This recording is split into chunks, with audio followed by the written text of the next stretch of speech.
Halo sobat, kali ini saya akan berbagi materi Bahasa Indonesia kelas 8, yaitu teks iklan, slogan, dan poster. Ini adalah materi kelas 8 bab 2. Kita saksikan bersama. Ini adalah salah satu contoh dari iklan. Dan yang ini merupakan pengertian iklan. Iklan adalah teks yang berisi pemberitahuan untuk membujuk khalayak agar tertarik pada barang dan jasa yang ditawarkan. Artinya teks iklan ini bisa digunakan untuk membujuk atau merayu seseorang untuk membeli produk yang ditawarkan. Kemudian, ciri-ciri iklan itu komunikatif, informatif, bahasa mudah dimengerti, menarik perhatian, dan bersifat mengajak. Komunikatif berarti jika nanti ada orang yang menyaksikan iklan melalui televisi ataupun video yang ada di YouTube, ataupun iklan yang ada di koran dan di media lainnya, itu bersifat komunikatif atau dapat dipahami oleh pembaca atau pendengar. Informatif dapat memberikan sesuatu informasi yang baru bagi pembaca ataupun pendengar iklan tersebut. Bahasa mudah dimengerti. Jadi dalam penulisan iklan hendaknya ketika kalian membuat iklan itu harus menggunakan bahasa yang baik dan mudah dimengerti. Kemudian menarik perhatian. Tentu apabila kalian memberikan sebuah iklan itu harus memberikan kata-kata yang menarik sehingga pembaca ataupun pendengar iklan itu ataupun yang menonton iklan kalian akan tertarik dan mengikuti ajakan yang ada dalam iklan. Nah, berikutnya ada bersifat mengajak. Tentu dalam iklan itu harus bersifat mengajak atau mempersuasif. Nah, berikutnya adalah contoh iklan. Nah, ini juga contoh iklan. Kalau ini merupakan iklan baris, di mana iklan baris ini dibuat dengan menggunakan kata-kata yang singkat. Tujuannya agar ketika menampilkan iklan ini di koran itu bisa membayar lebih murah. Jadi berdasarkan jumlah huruf yang dimuat dalam koran. Jadi ini contoh iklan baris.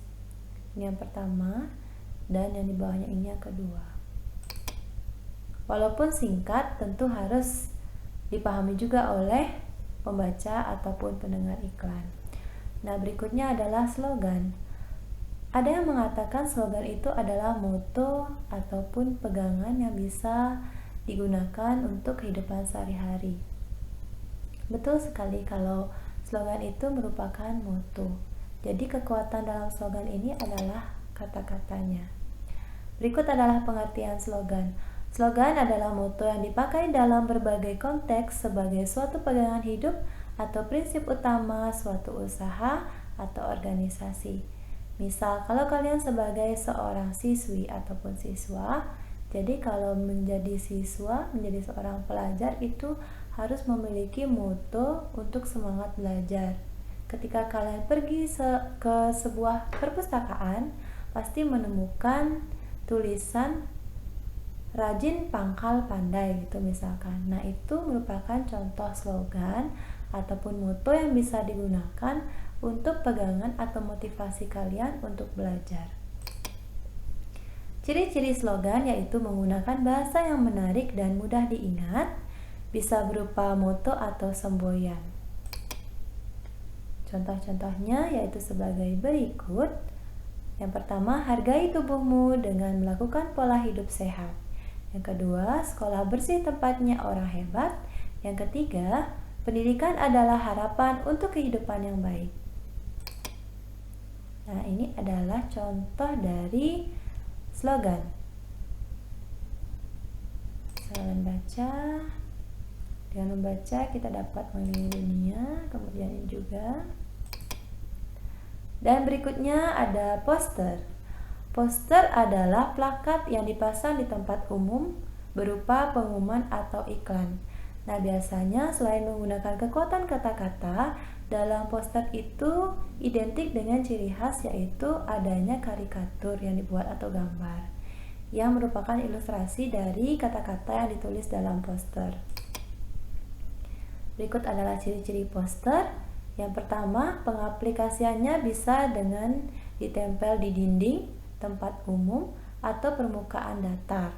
Yang kedua, menggunakan kekuatan gambar dan kata-kata yang tentunya mudah dimengerti. Ini adalah contoh poster. Nah, jika kalian bingung mengenai di mana sih letak persamaan iklan, slogan, dan poster ini, karena tentunya iklan, slogan, poster ini berbeda, jadi kita bisa melihat perbedaan ataupun persamaannya dari beberapa aspek. Aspek yang pertama yaitu dari tujuan. Kalau iklan itu memperkenalkan barang dan jasa serta mempengaruhi orang supaya membeli barang dan jasa tersebut atau menggunakan jasa, ya. Kemudian dari slogan, tujuannya yaitu menyampaikan informasi dan mempengaruhi pandangan serta pendapat orang lain. Kalau poster, menyampaikan berbagai pesan. Nah, kalau dari segi aspek tempat, iklan adalah media massa, ya, yang bisa dilihat di media massa. Kemudian iklan itu juga bisa dilihat di surat kabar. Contohnya di televisi, di radio, surat kabar, internet. Nah, seperti itu. Jadi intinya iklan ini dari segi aspek tempat itu bisa dilihat di media massa berupa televisi, radio, surat kabar, ataupun internet. Internet ini khususnya itu bisa kalian lihat di YouTube dan lain sebagainya. Kalau slogan itu dilihat dari segi aspek tempat, kalian bisa melihat di ruangan tempat umum serta tempat yang strategis lainnya. Contohnya tadi di perpustakaan. Kemudian kalau poster itu dilihat dari segi aspek tempat, kalian bisa temukan juga di tempat-tempat umum. Berikutnya adalah aspek bentuk, ya. Dilihat dari segi aspek bentuk, iklan memadukan unsur gambar, kata-kata, gerak, dan suara. Slogan mengutamakan unsur kehematan kata dan kepadatan makna, sedangkan poster menggunakan kekuatan gambar dan kata-kata. Berikutnya, dari segi aspek bahasa, iklan memiliki bahasa yang singkat. Jadi dalam iklan itu tidak boleh menggunakan bahasa yang bertele-tele. Gunakanlah bahasa yang singkat, padat, jelas, mudah dipahami, dan persuasif tentunya atau bersifat mengajak. Kemudian slogan itu bahasanya jelas, singkat, dan persuasif. Sama juga dengan poster. Kalau dilihat dari segi isi, berikutnya ada aspek isi. Dari iklan itu memberikan produk baru kepada halayak. Kalau slogan, visi, misi, semboyan, atau moto usaha dalam sebuah organisasi, usaha atau organisasi. Kemudian poster itu mengiklankan suatu ataupun propaganda atau protes serta maksud lainnya. Nah, sekian pengertian dari iklan, slogan, dan poster serta perbedaan dan persamaan dari ketiga teks ini. Sudah saya jelaskan, semoga kalian lebih paham dengan materi iklan, slogan, dan poster. Oke, jika kalian menyukai video saya, jangan lupa like, comment, dan subscribe ya. Jadi sekian dan terima kasih.